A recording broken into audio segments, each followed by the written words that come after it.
you think is the most responsible? Why would they want him gone? I think Charlie was not allowed to be anything but a Christian Zionist, and he was changing in the last few weeks. Everything began ratcheting up after Tucker Carlson hit the stage. That pissed him off. It was like a full court press effort to lie about everything. I do not like the way Turning Point is behaving. I've made that clear, and nobody is going to emotionally manipulate me and tell me to attack Turning Point would be to attack his legacy. Charlie told me years ago he was having a ton of visions and was telling me Turning Point was going to be the death of him. He knew he was going to die young, and strangely knew that I was going to be the only person to defend him. Candace, thank you for having me here. I'm excited, and thank you for making it work on short notice. Of course. These are crazy times, so I totally, we got to be careful about where we're at, right? Right. So it's been a while since we last spoke. Last time you were on, I remember we did after hours where you were saving a few women's lives, and I did want to tell you this on camera. One of the girls that you spoke to actually quit OnlyFans on that day. Wow. Yeah.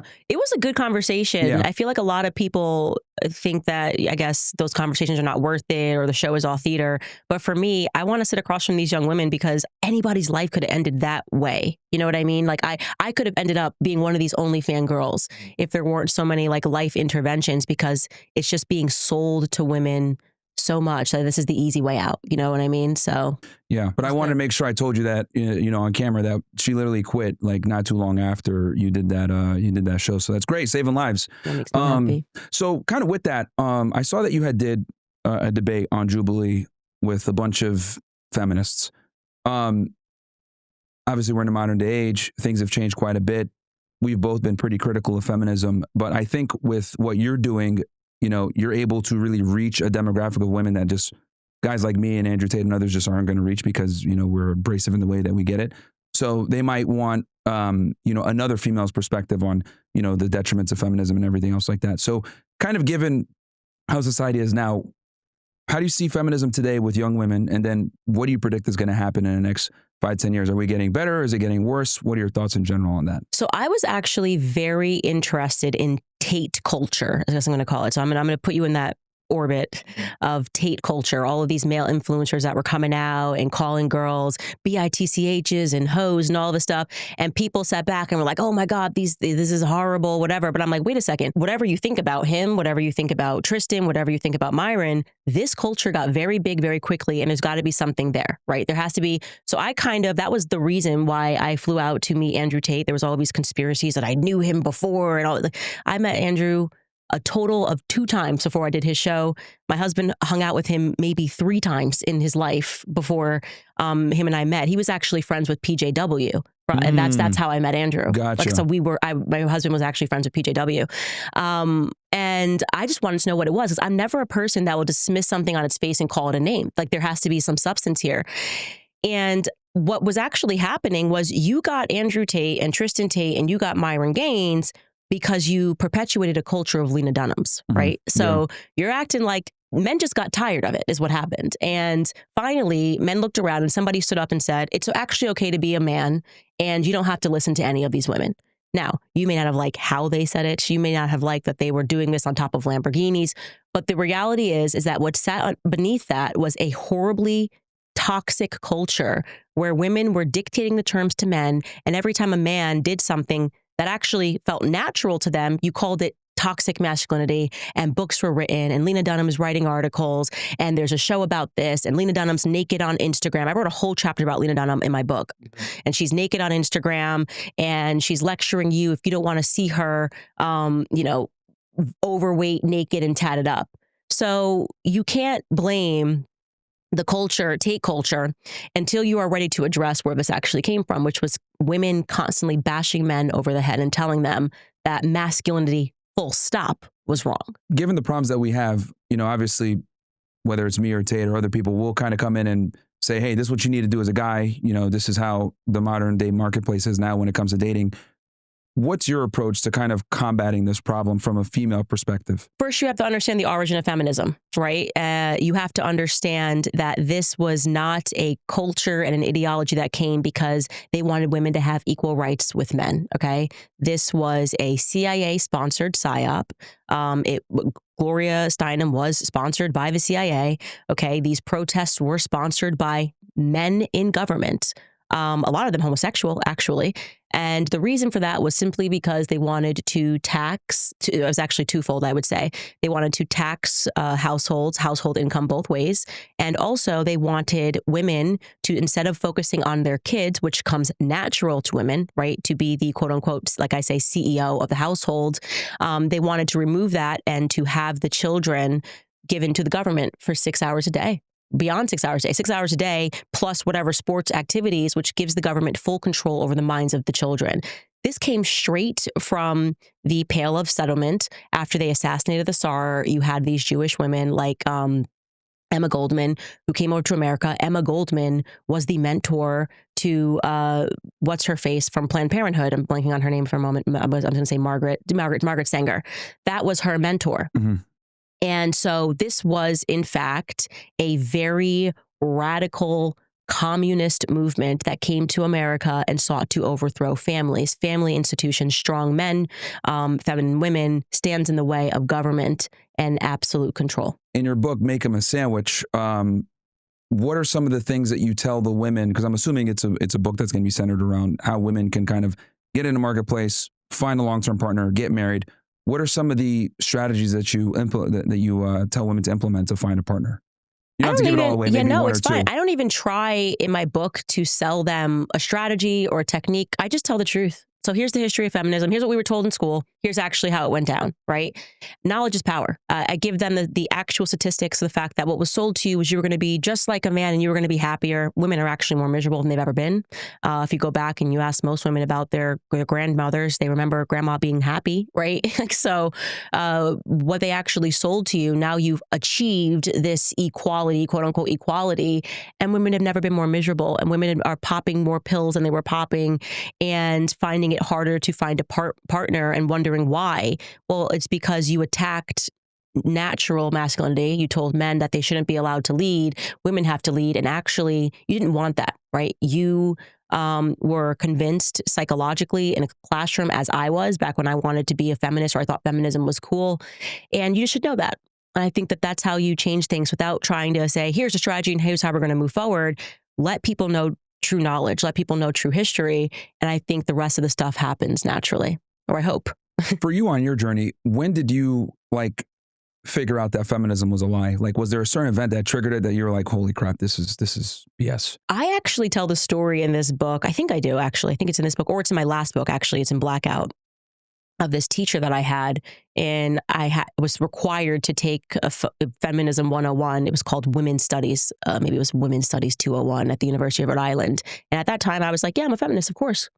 Who doesn't want equality as they sold it? Yeah. I get into this classroom, and this teacher, I realized very quickly, was not actually motivated by wanting equality. I was in a classroom where she was trying to convince me that every problem that we had in society was due to men. This was a literal class that was designed to basically teach women to hate men. Yeah. Like, no matter, all you had to do to get an A was she would introduce any problem. She could have lost her keys that morning and been like, why did this happen? Patriarchy. Well, you know who designed cars? You know who designed cars? Do you know who designed the whole concept of a car key, and who designed the couch that you lost it in this morning? It was men. It became to a point where for me, it was like laughable. Yeah. But there was this one particular class where it clicked for me. Because when I was in college, I had an eating disorder. So I was sitting in her class, and I was anorexic, and she gets into this topic of anorexia and eating disorders. And she gave us some statistic about the percentage of women that have eating disorders. And I'm making this up now, but it was something like 80% of people who have eating disorders are women. And she asked the class, why is that? And we were supposed to say, and she did say, that it was because men control the advertising agency and men want women to be skinny. And it had literally, I'm sitting here having this experience, nothing to do with a man. Like nothing, no man said you're fat, you have to be skinny. That is completely made up. And I'm listening to her try to psychologically convince me that my eating disorder came from a man when it just factually didn't. Most people who suffer with anorexia know it's a control mechanism. It actually has nothing even to do with weight. It just is like, this is the one thing you can control. And I just kind of called her out on that, and I raised my hand. I was like, whoa, wait a second. Okay, well, let's look at another statistic. What percentage of people are juicing up with steroids, right? That's not a super healthy thing to do. If we said that 90% of it was men, would you have presented to the class that it was because of women, right? Because women are telling them they have to look like this. And she was, I mean, when I say she went white and she said to me, and I always tell the story on stage, she said to me, I feel like you were sent to me from the men's department. Of course. Yeah. And I told her back that I was sent to her from the common sense department. Yeah. And that everything couldn't be because of men. So I think that was kind of the first time that it clicked for me that this was some sort of a psychological program. In many ways, I was actually saved by... How old were you at that point? I was in college, 20s? So I was 19. Okay. Yeah, right. It was the first year of college. Okay. So yeah, it was a prerequisite. So it was interesting for me, I think. Did that make you shift your priorities? Like, I was never a gun-ho feminist. I just was like in the back of my mind, same way that I was liberal. Like I was never voting Democrat, but if you had asked me, what do you think about this? I would have very quickly been like, of course we need feminism. Yeah. And then I was kind of thinking, man, these women are really annoying in this classroom. Because then there were the majors that were there, you know, the people, these women that were tatted up and like growing their armpit hair out. You know, we had those people in class and I was like, I don't like any of these people. So it made me think that there was something more to the feminist movement, I think, which was indoctrination. Interesting. Okay. So I think you've been able to do what every woman dreams of: have a family, have children, have your dream man, but simultaneously being able to also, you know, run a business and do what you want to do. And I noticed when you were debating on Jubilee, some of them tried to say, oh, well, you're a hypocrite. You're over here talking about feminism being bad, blah, blah, blah, blah, blah. But, you know, you obviously have a lot of things set up where you maximize your ability to be with your family, right? You do your show, get out of there, spend time with your family. What would you say to the people that sit there and try to call you a hypocrite because, you know, you're successful in your own right, but you've been able to also balance a family, which many women can't do. They want to do it, but they can't do it. What would your response be to those critics? First and foremost, do not allow people to rule you by exceptions. What I mean by that is, it is such a mistake to look at my life and to say, Candace did this, and so therefore I can do this. My life is actually exceptional, right? We are sitting in my house. I do things on my own terms. I wake up in the morning. I get to homeschool my kids, right? I'm homeschooling my children for hours. That's now very important to me. I get to do a podcast from home. And I am actually doing something that I enjoy, right? What is the number one thing? If you find any woman that makes it and she's successful, what is she doing? She's tapping into her femininity, communication. Women communicate more than men. I have a whole chapter on this. If you have a daughter and a son, you know this. Girls start speaking faster, and we will speak more words from men for the rest of our lives. And when you actually look, and I ask people in this chapter, if I ask you the question right now, who is the most successful man in the world? Just give me your answer. If you have to name a couple of them. I was going to say, like, from a financial perspective? Yeah, sure. Full stop. If I said who's the most successful man in the world, who would you could say? say like the richest guy in the world, who would be Elon, even though it pains me to say that. But okay, yeah. No, but that's the right. You would say Elon, or you would say something based on meritocracy, finances, and you would status. say Jeff Bezos. Precisely. Everyone would say the same answers, right? Yeah. If I ask you who is the most successful woman in the world, what would you say? That's where it gets true. Yeah, right. I see what you're saying. Like, what is it? Like, off the top of your mind, like, what are the names that come to your mind? Yeah, it's an ambiguous, like, you're like, okay, well, are we going to go off career? Are we going to go off where? But most people would say like Taylor Swift or Oprah. Mm-hmm. These women are nowhere near the richest women in the world. Nobody knows the name of the richest woman in the world. Mm-hmm. And so I go about through this in my chapter. Yeah, you'd say Beyonce. I'm like, these are the names that you would say off the top of your head if I asked you who's the most successful. Nobody knows. Everybody knows the names of the most the richest men in the world, and yet nobody knows the names of the richest women in the world. Good right? Point. Nobody knows the names of them. And the answer is a Russian woman. And I talk about this in my book. I'm like, nobody knows her name. And the women that you do name actually all tapped into their femininity. Taylor Swift was writing songs about relationships. Mm-hmm. She was writing songs about looking for love. Mm-hmm. And women flocked to this. Oprah was communicating to the housewife, right? She was speaking about issues. They're tapping in actually to the one thing that actually you think they're standing against. Oh, they're the ultimate feminists. No, they tapped into their femininity and found success, actually. And women do not, when we think about success, we don't measure it in terms of finances. That's why these women, we think, are the most, quote unquote, successful women in the world. Mm-hmm. Whereas men naturally think finances. Oh, it's Jeff Bezos, it's Elon Musk. So I do a chapter and I speak about that in my book about who the richest woman in the world is. And then the next 10 women who are the richest in the world are all rich because of who they divorced, right? Yep. Yeah. So what is the picture that we're recognizing here? We don't measure success in the same terms as men measure success, nor should we. And it's important for women not to think that becoming financially rich somehow means that you are successful or that you have triumphed something in life. And since having children, like, how has that like shifted your priorities as far as, I mean, and you can go into as much detail or as little as you want, as far as like how you've kind of prioritized child rearing versus like maybe your career and doing social media as much? Because I noticed, you know, before you were super active, you still post obviously every day, but now it's like, you know, you have other priorities. So how has that kind of shifted? Yeah, my family is my number one priority. I would say having kids made me more secure than ever before. I just don't care about the noise. None of it matters anymore. And also, I have real stake in this fight. Before, these were just ideas. America shouldn't be run like this. This is why, this is what's bad. Once you have kids, you have actually a real stake in the future of America. So when I am podcasting, the subjects that I am covering to me are existential, right? Are we being ruled by pedophiles and criminals? That's now existential for me. What is happening in the school systems? What is happening in these churches? What is going on? This is now existential because my children will inherit the America that I fight for or the America that I remain silent about. And just to kind of finish off with the feminism real quick. So what do you think are the top 3 things holding women back from fulfillment and happiness right now? The number one thing I would say that's holding women back would be not understanding the history of feminism, I think. I think once you know that, everything, like knowledge is actually power. I would say the second thing that's holding them back is the psychology of peer pressure. And that is the psychology and the peer pressure starts when we are in school with women being told you have to go to college, you have to have a career. The last thing you should be thinking about, you have plenty of time.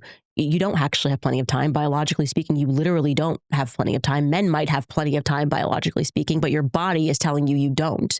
And so I think, and then that kind of gets into the education. The education system truly is just Soviet propaganda in the classrooms.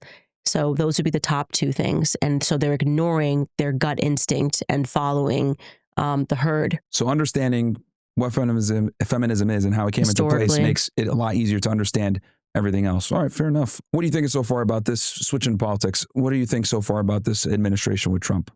Look at Good, bad, the ugly? Sad. Honestly, the first thing that I would say is that it makes me sad because obviously I spent a lot of time helping Trump get elected, trying to help Trump get elected. And Trump is... I see a photo right here, yeah.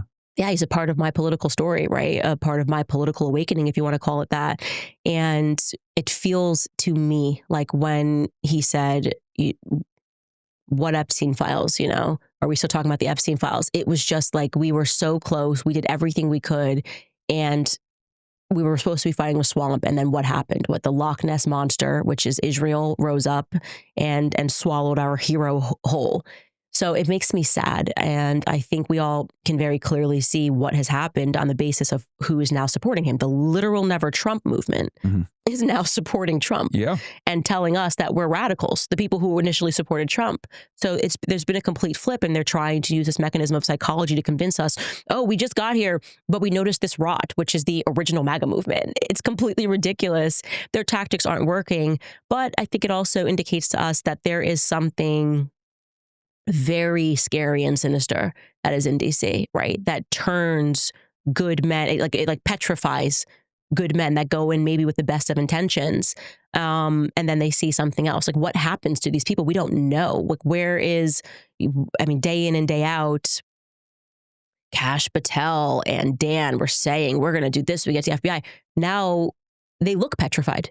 They look petrified, actually. There's nothing here, actually, to see about these Epstein files. What are you talking about? You kind of made your show off of what needed to happen with the Epstein files. So it's sad. So if you were to rate them, because people have asked me this question, so now I get to ask someone else. What grade would you give them right now at this point based on, you know, obviously the Epstein files, I agree with you. It's a huge debacle. It's going to probably be a huge negative in his legacy at the end of the day. If you had to grade his presidency of so far within what we're 11 months in roughly, what would you say? So I would say I'm biased. So if you're asking me to grade, you know how you would have those teachers where if you would take a test and they would automatically flunk you if you didn't put your name on the paper? Oh, yeah. Yeah. The Epstein thing for me is like automatic flunk if you don't put your name on the paper, right? Gotcha. So if like I'm a mom now, so this was the most important thing to me was figuring out where the pedophiles are in our society. And that was your number one voting. This for me, Yeah. like Okay. becoming a mother, because you have to remember Epstein, and I did a partial series, a mini series on what we discovered about him. He just got pulled through the ranks, right? Bankrupted Americans. Same thing with the Maxwell family, bankrupted people in England, and was allowed to do this. He had absolutely no background. He was given access to children. He had an office on Harvard campus, despite only having a high school diploma, which I can't even verify his high school diploma, if I'm being honest with you. And this was going to show us everything. He had access to Hollywood. He was working with Weinstein. He had some notorious fight with Harvey Weinstein right before Harvey went down. So now I'm kind of going back in my mind and thinking that's a question I should probably ask Harvey Weinstein, is what they were fighting about. And he had access to models. I mean, this man was just handed the keys to Les Wexner's empire, which even how that empire started has got a shady story with a guy who said that Les Wexner was the literal devil. He was the guy who controlled Victoria's Secret. He said, this man is evil. And then suddenly that guy jumps off the Golden Gate Bridge and decides to give his company to Les Wexner. That doesn't really make sense. So we had this rare opportunity to really understand how the Matrix was put together, in my view. And Trump took us to this line and then balked. And I'm not sure why he did. Okay. Maybe it's because he almost survived his assassination attempt. He survived his assassination attempt. Yeah. Two of them. And maybe they put him in a room and said, here's how it's going to go. Mm-hmm. So I'm going to try not to judge him because I don't know what he is going through. But for me, the Epstein files was a name on the paper. So what are your thoughts on the current news? Because it just resurfaced again. They're, in the process right now of getting everything declassified. I understand that there were a bunch of emails that came out.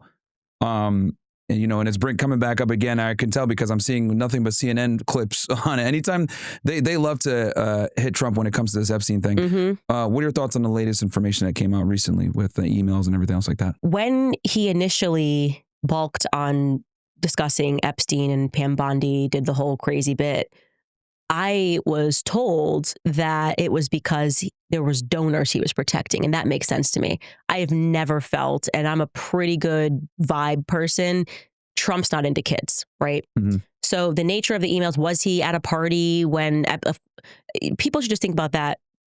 When people say, oh, they exchange, like he was on his plane, never on the island, but like was on the plane, or was at a party. If you were at you live in Miami. If you were at a party, the idea that somebody could be at any club that you are at or any party that you are at has somebody that's underage and looks like she could be 18, and that doesn't really track to me as any evidence of anything other than the fact that he was at a party once, and Jeffrey Epstein was very clearly running a sophisticated network and a blackmail ring.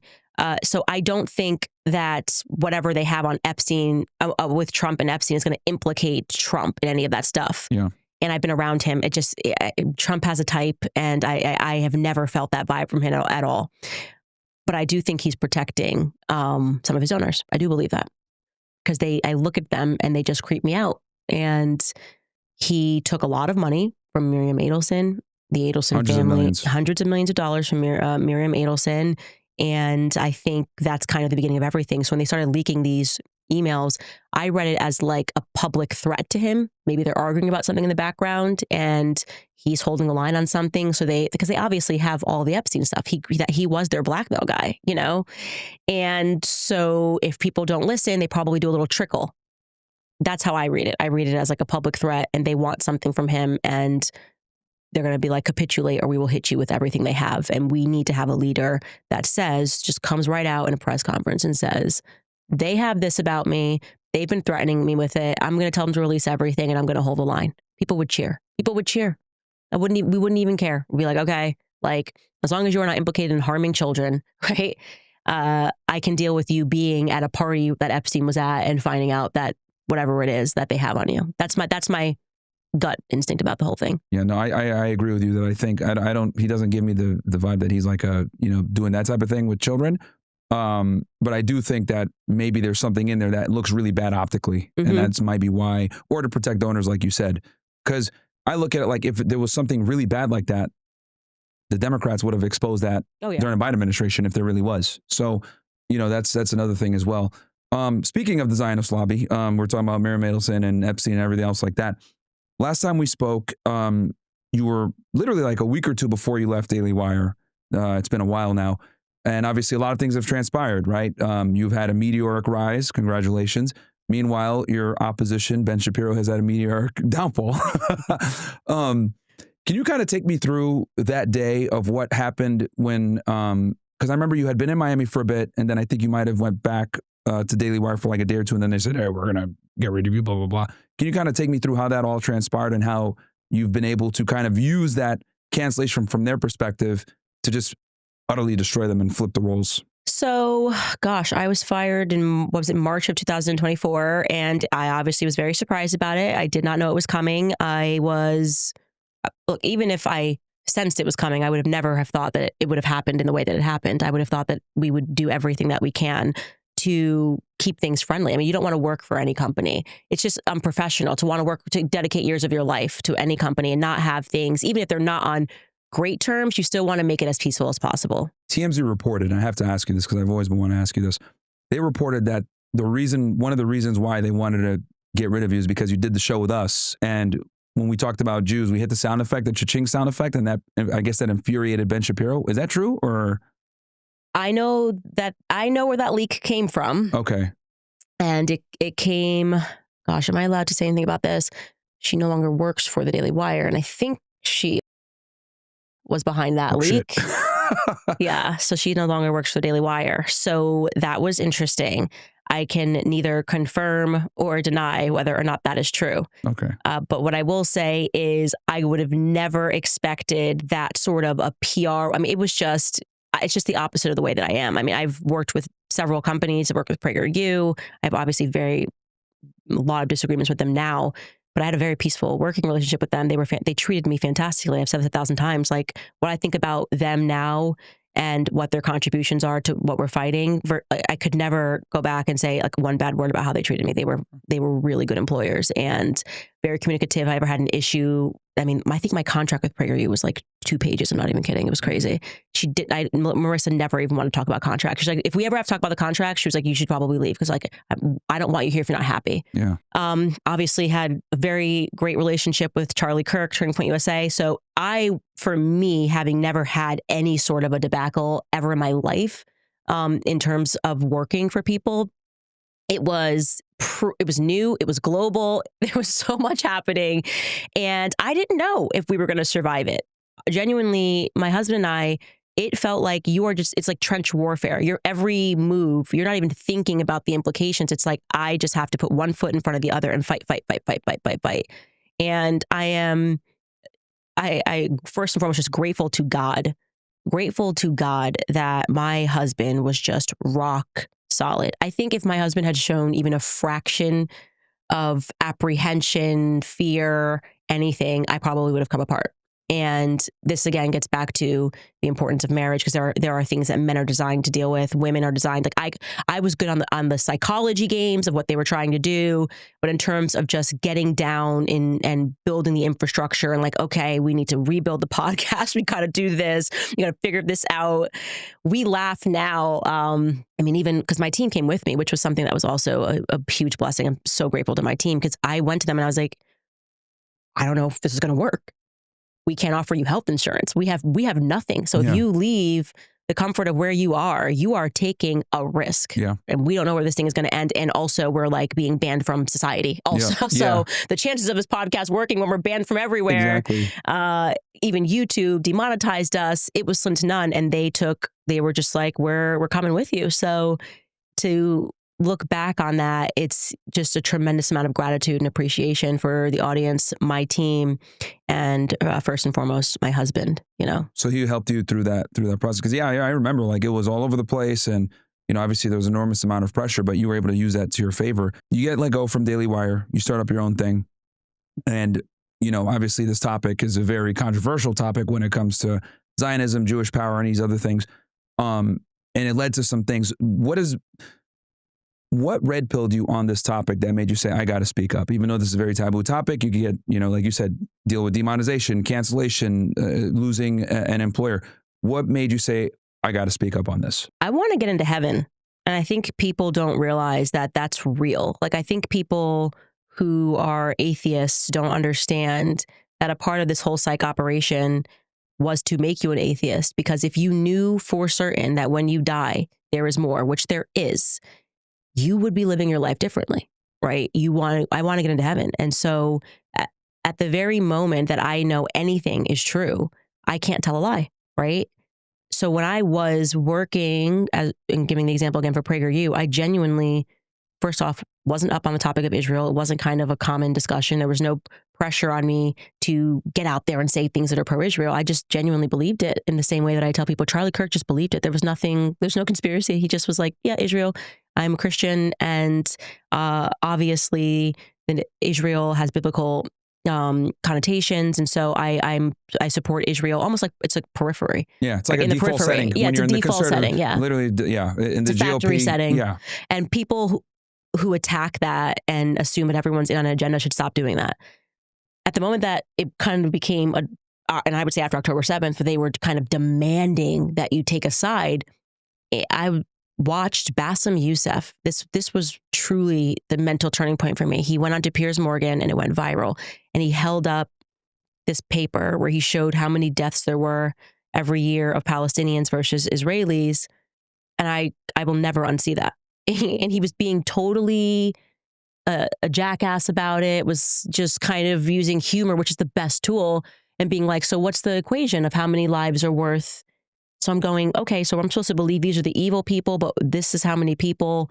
And then I had Norm Finkelstein on my show at the Daily Wire, because I was like, let me go to someone who actually is not an anti-Semite, right? His parents survived the Holocaust, and he's a professor who was denied tenure for a ridiculous reason because he's committed to telling the truth about Gaza, and he wrote so many books on it. And that to me was like, wow. So that like red pilled you on the topic, like seeing the deaths and everything, because no one ever sees like the Palestinian perspective, because it's like almost like in America, well, especially if you're a conservative, the default setting is we support Israel unequivocally every single time, and you never even hear the other perspective. So, and I've said that too, like October 7th kind of opened up this discussion, whereas like I remember before it, like if you talked about it, you would get demonetized, banned. That's what got me demonetized was that topic, especially before October 7th. So you start talking about it. I remember you had debated a rabbi, I can't remember his name. A couple of them. There was Rabbi Shmuley, and then there was that idiot and the other one. Who was? Oh gosh, I have to remember his name. He was my favorite. Candace. Yeah, this is the worst anti-Semitism. He actually was low key my favorite because he was so over the top. Oh yeah, He was so over the top, and he was like, "You can't even say what was it? Witches." Skylar, what was the name of that rabbi? Barclay, Rabbi Barclay. Yeah, that was his name. And I think that was one of your last debates you did on Daily Wire too. I think you were still on the Daily Wire there. Did Ben ever like have a conversation with you about this, if you could disclose it? Like no. he just like never talked to you in person about this. He just like trashed you, because I remember seeing a clip of him like at some type of social gathering like late in the year of that year saying, oh yeah, I think what she's doing is, despicable, blah blah blah, but he had never had a conversation with you. No, and after that we never had a conversation. Wow. So that happened, and that's we never had a conversation after that. So he didn't even have the decency to like figure out, hey, what's going on here, have a conversation. You're just like, I tried. Yeah. It never happened. So wow. Okay. So you got banned from Australia. Right? You got banned from Australia. It's a gangster. Yeah. Almost, and I was like, super bad. Because I talk, people try to tell me like, because I talk about world Jewry being a thing and how, it's an international cabal that works together, for the betterment of Israel, and they're located all across the world. And I use that example of how they got you literally banned in Australia, even though they represent like 2% of the population. How did that even happen? Like, how'd you get notified? Like, yeah, how'd that even come about? I was going to tour in Australia, and the Zionist lobby found out, and they publicly posted, it was like the Zionist Organization of Australia, maybe it was ZOA, publicly posted this thing. Like their equivalent of AIPAC, right? Essentially. Yeah. It's another AIPAC. There's so many of Zionist organizations. And I will say, on the conservative side of Australia, the Jewish conservatives did also write a letter in support of me saying, like, we disagree with her, but she should be allowed to speak. But they were effectively the ADL, and they posted this thing and publicly said that I should not be allowed in. My rhetoric was dangerous. They lied and said that I said that Jews, what did they say that I said? That Jews drink the blood of children, which was, I mean, it's just like completely. The blood libel? It was unbelievable. I mean, the way that came about was me liking a tweet, literally a like of a tweet of a person who called out Rabbi Shmuley and said Rabbi Shmuley had told a huge lie about me. So they were replying to Rabbi Shmuley and said, you didn't include that she, and then like told the truth about what I said. And then they ended their thing with, are you drunk on Christian blood again? So me liking this tweet, yeah, that's what they used. They went full media press corps. I mean, it's just unbelievable. Candace says, I'm like, are you kidding me? It was so obvious why I liked this tweet. Like this person debunked Rabbi Shmuley's lie, but this is how they lie. Yeah, this is how they lie. And they take everything literal. They take even everything if it's hyperbole literally or whatever. It's like, oh, look at you, vile anti-Semite. Yeah, and I'm like, obviously, I like this tweet because he defended. Like he pointed out that Rabbi Shmuley told a ridiculous lie that had nothing to do with anything. Rabbi. Yeah, he said that my followers threatened to kill him or something very serious. And he was like, "You're showing this inbox." And didn't he try to sue you for that? No, he threatened to sue. Okay. And so yeah, it was quite a time. But they successfully got me banned. I've never been in trouble, nothing. And they decided that I am too dangerous to speak in their country. So that I still think, and this has been my belief. Everything that is happening, God wants to happen. So when that happened, it was because Australians needed to understand something about their country. Because people who didn't like me, who didn't support me, or weren't conservative in their country kind of looked up and went, why is this like mom of 4 being banned from our country? No matter what I think about her, I certainly don't think she's a threat, that she shouldn't be allowed in. And we've got literally people who have been accused of murder, people who have violated their visas in other countries, people that rap about murder are allowed in here. And you're telling me she's saying something that's so dangerous. And it, I think, contributed to more people listening to my podcast. What is she saying? So I do feel we are in this time where the more that they lie, it rebounds very quickly onto them and it creates more pressure against them. And they can't stop lying. So yeah, because you can never lie once, right? Like they always say, when you lie once, then you have to keep lying to perpetuate that same lie. Right. So New Zealand also banned you, right? And then you were able to get, how'd you go about being allowed to come back to New Zealand? Did they write a petition or how'd that happen? No, actually their person, so they have a reciprocal system, which is weird, but if Australia bans you, you get automatically banned in New Zealand. So New Zealand didn't actually ban me. Tony Burke in Australia banned me, and they have some weird reciprocal system.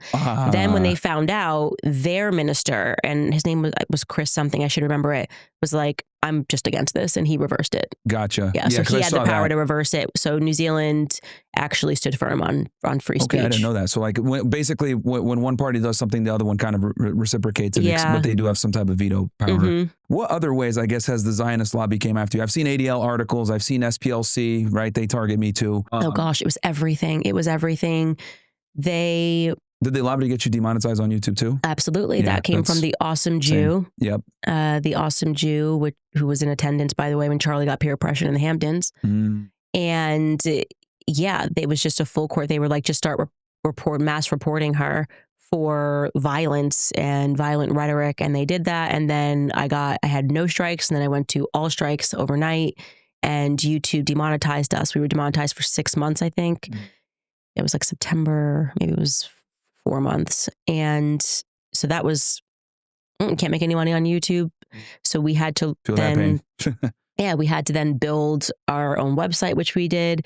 So what it forces you to do is to become your own power center, right? If you ban people everywhere and you say you can't, you're not allowed to fight in this realm, we're going to start building our own realms. And I think they're learning that lesson, is that there seems to be the opposite thing that's happening. So they would attack us on YouTube. They obviously got petitioned to get me fired, banned from Australia. They went after like my family members. Obviously, they tried to pretend that there was all this friction between me and my husband's father, and that could not be further from the truth. I love my husband's family. They have always treated me very well, but they wanted that narrative out there because it was part of the cancellation is even our own family hates her. No, we have different viewpoints. People can support Israel. People cannot support Israel. You don't marry into ideas. Yeah, of course. Of course, there's nothing wrong with having disagreements. Right. And I'm just thinking what else they attacked. It's been nonstop. And then, of course, the lawsuits, nonstop legal lawfare. So right now, between you, Tucker, Nick, they're attacking all three of you guys, saying, "Oh, you guys are anti-Semites and you guys are pushing this whole thing." And I give credit because you three have done an incredible job of, awareing the American public on this topic when it comes to Israel's control of the Middle East, what they're doing over there, how they've been able to get away with this for so long, killing people and no one knowing. And they've been targeting you guys quite a bit. And I see that there's been a bunch of drama with Megyn Kelly and Ben Shapiro and everything else like that. What are your thoughts on the situation? Because anytime they mention Tucker, you're right there, right? When it comes to the criticism of Israel. Yeah, even Bibi Netanyahu name checking us was crazy. Yeah. On the TikTok thing and why they needed to buy TikTok, they're letting you know this is a psychological operation. That's what they're telling you. They've gone masked down, and they've just come more inward. I have no idea why they kept attaching me to Tucker Carlson. They wanted both of us gone, and Mark Levin loves you. Yeah, I know. They force fired Tucker. They force fired me, and then they realized, oh, we can't control them, and we started having to build our own power centers, and they didn't like that. And they made you guys bigger. Exactly. So, and then with the Nick Fuentes thing, I promise you, I had never heard the Nick Fuentes backstory until after I was fired from Daily Wire. There was this Twitter audio or X audio space that he did with Jeremy Boring, who at that time was the CEO of Daily Wire. And I heard the backstory and I was like, this is insane. Like, what happened to him? Nobody can look at that backstory of what happened to him and not realize that it was just evil. They did everything they can to contain him. It's ridiculous. It's like he had his life ahead of him. And so you kind of root for that. You're like, no matter how I feel about him, I root for him against the Zionist lobby. And this rule that you can't speak to Nick, why can't I speak to Nick? Can't my audience decide whether or not they want to listen to him?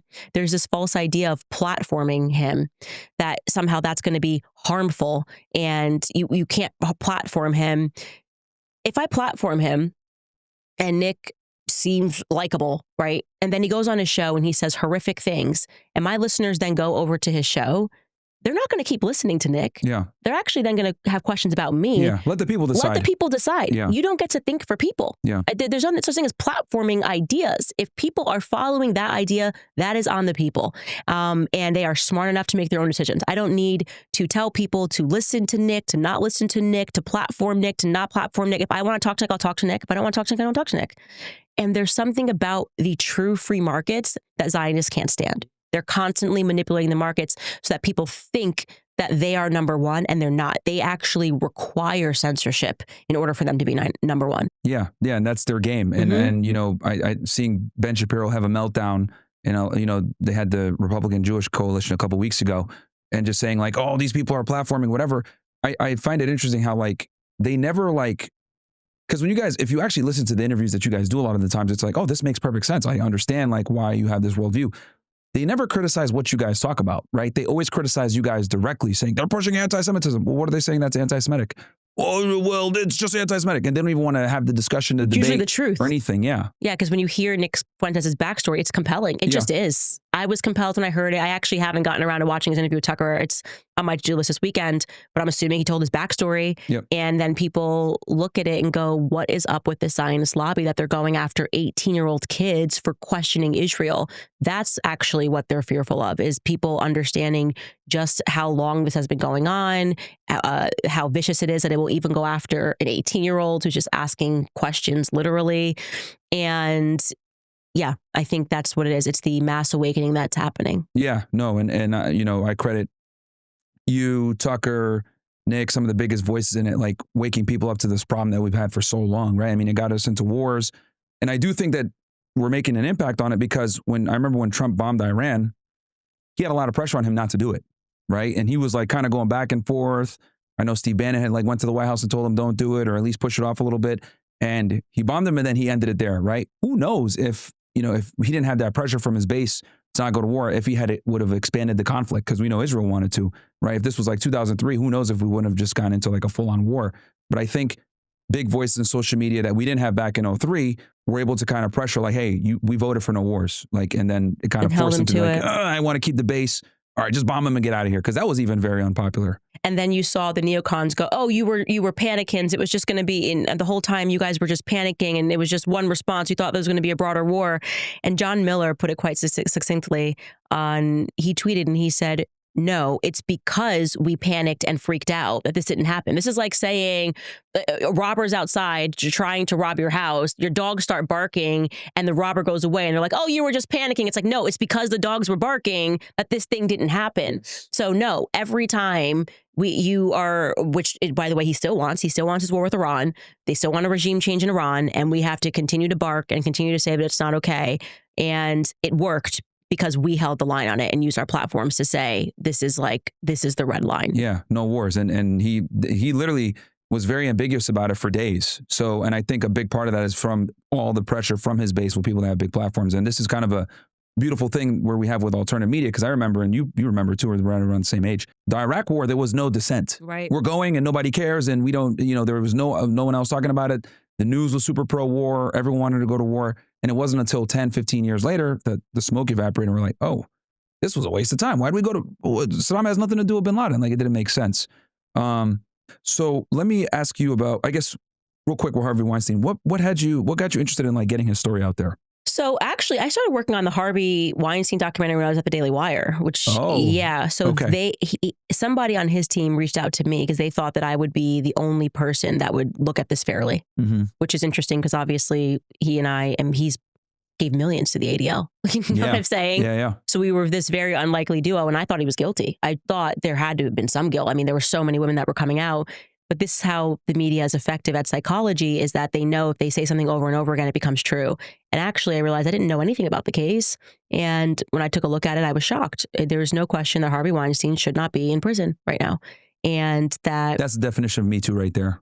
Yeah, they took him out. Yeah. Who took him out? Why they took him out? That part still is not clear to me, but it should terrify any woman, especially me who has 3 sons, that they can do that. I think Me Too, what it represented was hostile takeovers of companies.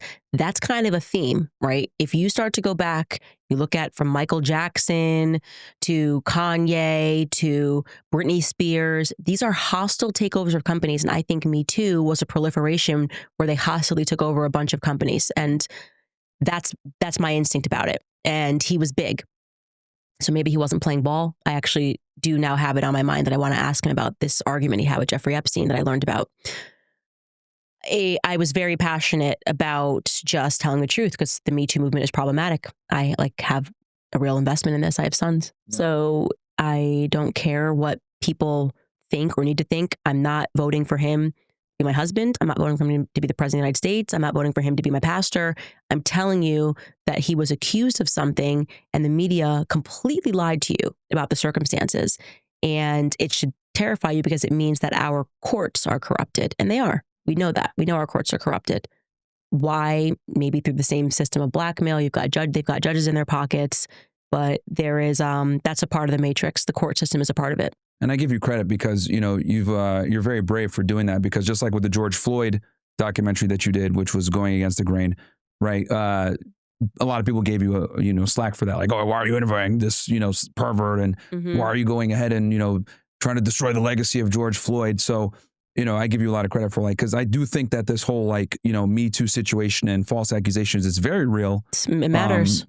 Athletes and professionals are constantly getting accused of stuff. I mean, we can look at what's going on with Andrew Tate, where, it's like every other month, something is getting dropped. There are lawsuits being dropped here, or they're finding out that this woman lied here, or there was I think a pro soccer player that recently got out after having his life destroyed. So this Me Too thing is a huge problem in the Western world. So let me ask you this with Charlie Kirk, because you're definitely one of the most outspoken people when it comes to the Charlie Kirk investigation and what's going on there. Obviously, you knew him personally. You guys have worked together for many years. I'll kind of just turn it to you, and you can just tell me, because you've been looking at this for a while now. It's almost it's over 2 months now.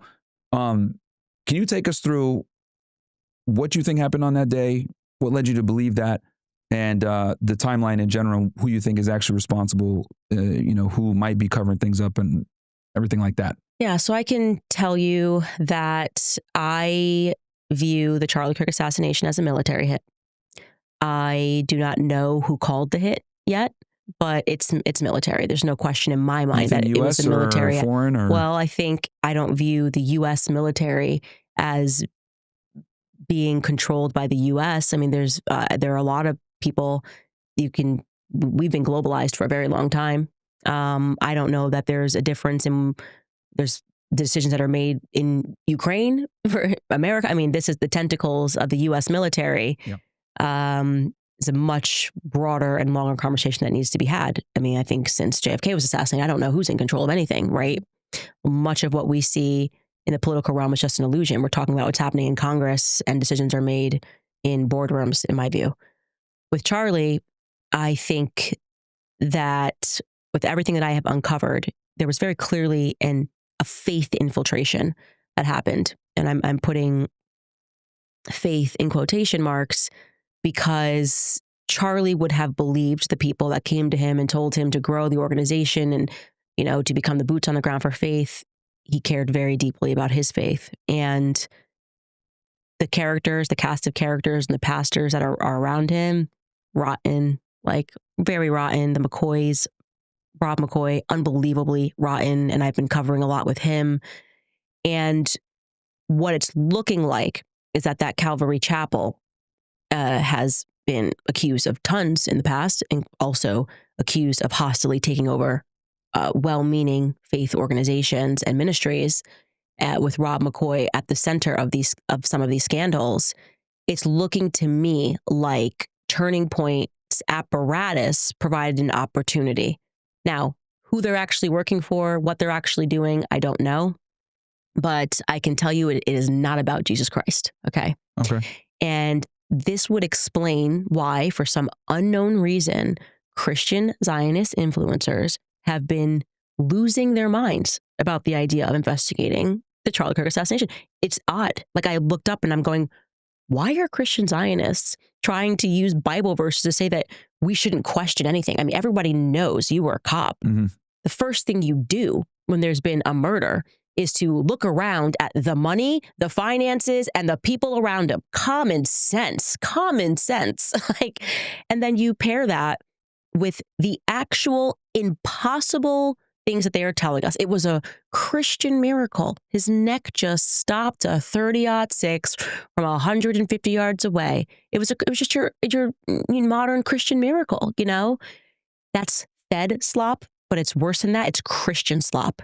People using the Bible to psychologically convince you, Jesus performed miracles, and this was just one of them. Charlie loved his faith. They're lying about weird stuff. I consider it a clue that they are lying about where Charlie was at in terms of his faith journey. They lied about the Hampton Summit. They lied about the fact that he had said, I have no choice but to abandon the pro-Israel cause. I just watched them all lie because I needed to see where all the stakes were. These are weird lies. Yeah. The one thing that connects all of these lies is faith. So that's where the focus of my investigation is right now. And I'm coming up, looking and going, all of these characters are dirty that were around him. So you're not going to hold up a Bible like a false prophet and tell me not to look here, or else I'm going to be condemned to hell. Because let me tell you how the Bible works, okay? Christ is king. What that means is truth is king. And if anybody is using the Bible to tell you not to pursue truth, you are dealing with somebody who is manipulating you. Who do you think, I know you said the people around him, but who do you think is the most responsible? Why would they want him gone? I think Charlie was not allowed to be anything but a Christian Zionist. And he was changing in the last few weeks. When I look at the timeline that I put together, some weird stuff, this Egyptian plane that started tracking him, everything began ratcheting up after Tucker Carlson hit the stage. And in July. Mm-hmm, oh yeah, I was there for that. Yeah. That pissed him off. That was a something. Yeah.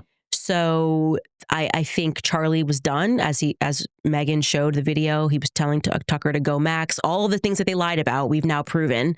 And why were they lying about it? That's why this is the thing. Why lie if you have nothing to cover up? That's my common sense here. You only lie because you have something to cover up. No matter what the lie is you only lie because there's something that you're hiding.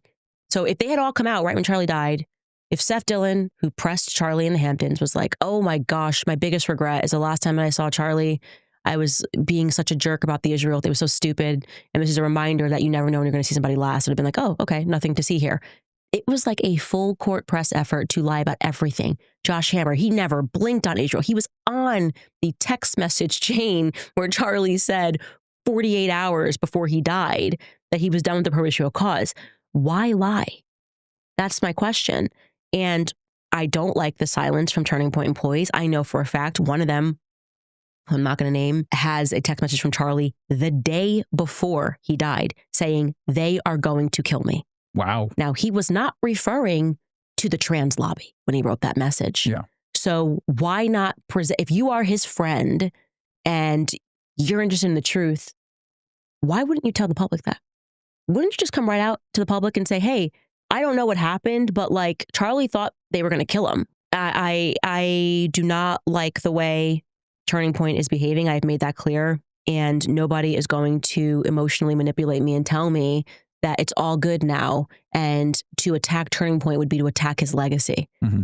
Charlie told me years ago that he had, which I shared the messages, he was having a ton of visions and was telling me that Turning Point was going to be the death of him. He knew he was going to die young. And strangely knew that I was going to be the only person to defend him, right? I showed the messages. Yeah. I showed the messages. They tried to say it was fake and you pulled it up and yeah. So we're here. We're here now. And I'm going to defend him. I'm going to figure out what happened. What are your thoughts on how Erica Kirk has been dealing with this and some of the people that are close to him, his manager, Mike and all them? Like, do you think they're just playing a role? Do you think they're involved? What are your thoughts on them in general? There's some of the people in his closest circle.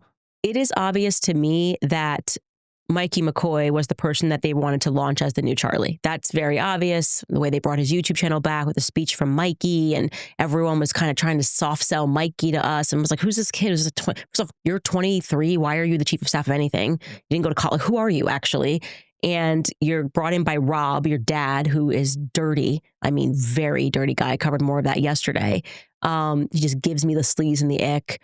And it just is very strange that I felt like they tried to manipulate us into accepting this, almost like they had like, Mikey's going to be this person. Then we see Mikey, he's a hero, and he just walks away right after somebody like, that doesn't make any sense to me.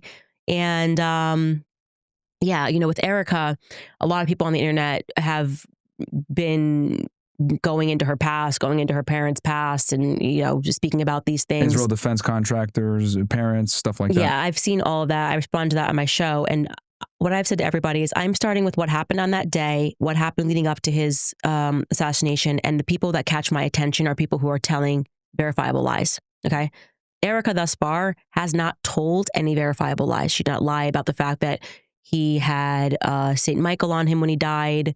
So there's two things. She could be on autopilot, and some people could be reading that the wrong way and thinking, oh, well, she's not acting right. Okay. Is she on autopilot because she fears something?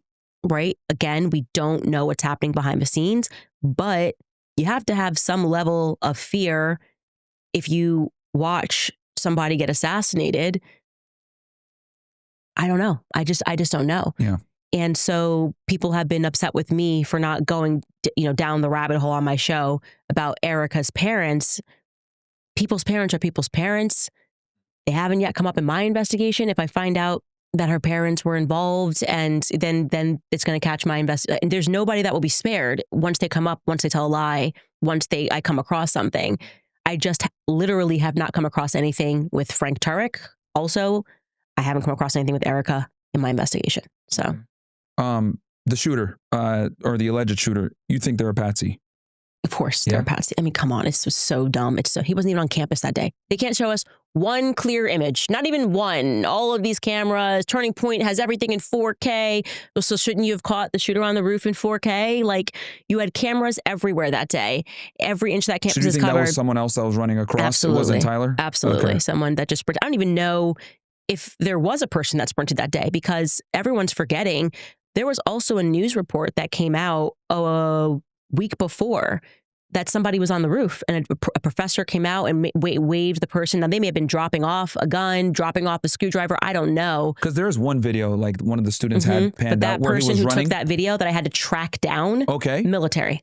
Really? Everybody's military in the story. Really? So the person that captured that, because I remember when it first broke out, that cell phone footage got released where the shot goes off and for some odd reason he's looking at the roof and you see like a little speck running on the top.